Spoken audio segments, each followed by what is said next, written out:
Good morning. Ngasigi se akoigi yumja kaisa numit ko. Yumja kaisa tang trampan ngasigi card message happen na minor se ado yumja kaisa ko akoi na use togada color green color ko ado ha mada card ke message ngase ko. So matung da timing afaba ke ka hajara ge no magi.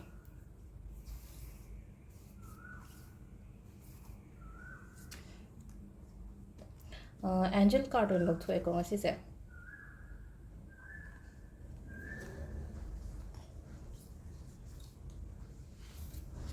Select card number 1, 2, 3. Ado aina angel card kumba smaina season na basida angang pamsa na hangak pa yawai haida aina sum yeng bada je angel se akoigi haida akoidi smaina dharma se Hindu or mete mruchak panina se di angel haira gadi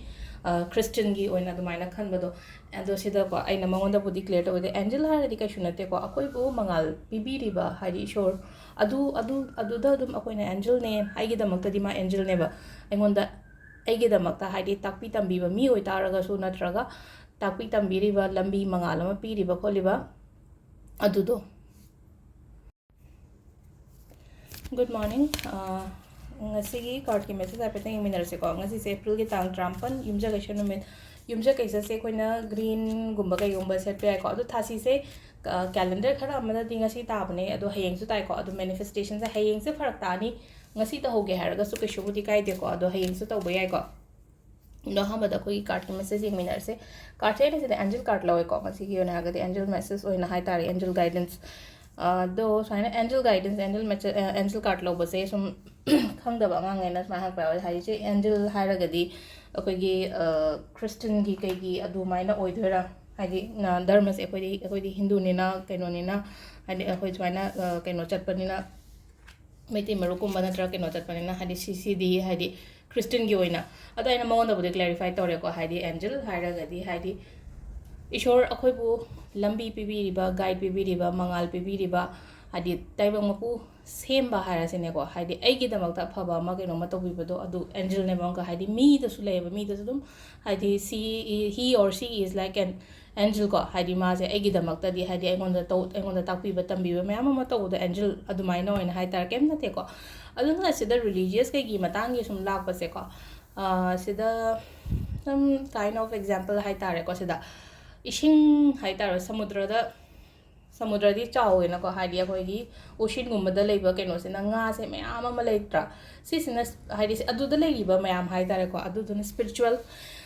spiritual and high bab adugi potuna aduga just hari akoi aquarium da natraga hadi fish bowl macha amada just tarak amani kadang lebda aduna religious oiba adi high tare ko smaina hate ko hadi foundations khara da leiba do ngasagi ocean da kai da lebine spiritual oiba hadi loina magadum sen basung song na high tare ko aduduna aina sida hadi manifestation tawbu matam atai ritual gumba talakpa matam mix tawbane ba loina mak mix tawbane haragadi English की अकोइना switch word कुम सिजनब switch word से केम नते switch word से English मंत्र नेबा English मंत्र हायरगदी English मंत्र हायरे अदगी अइना chanting तव मतंदा क्लीम ओम अदु उदा हायना चैंट तव कोपा अदु सुलोइना अदुम केनोइना वा अब हायदि सीगी वर्ड सिमा सीगी केनो सिमा हायदि सीगी मैजिकल मंत्र नत्रगा हायदि मैजिकल वर्ड सिमा यूज तौरगा एंगोंदा फै हायरगदी केसु काइदे कैनो हायदि सोनबदा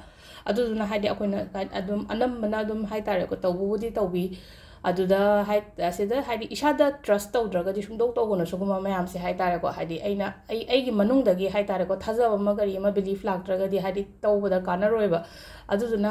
अखोइना समना हाइबदा मेडिटेशन तौ मेडिटेशन ए मैनिफेस्टेशन तौ मतमदसु हाइदि अइदो नेगेटिव ओहेनगनो पॉजिटिव ओहेलो अमा नेगेटिव ओहेन बाहरगदि ngasa ayukta ge se nuaitaba mayam ama khallaga khotlaga lae adu matungda negativity mayam ama yaurag ngasa gi manifesto matamda dadi aina pam poto niba matamda di soidana phangaroi taragadi aduna kai tawda isa se yamna high agi vibration se yamna high ohen ba yai positive thoughts mayam ama la an ba ko adugi matungda ngasa gi agi manifestation se tawba hai tare ko adu ngasa gi aina sida mu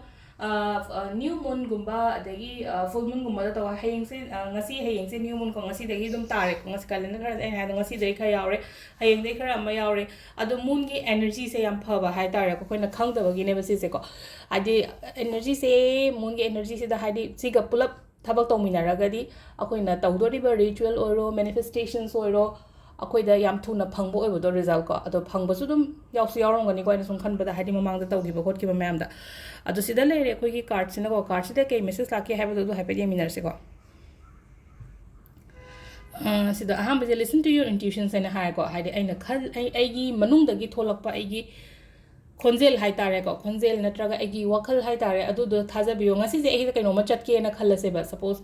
ngasi je ai se thaba ma chatke natraga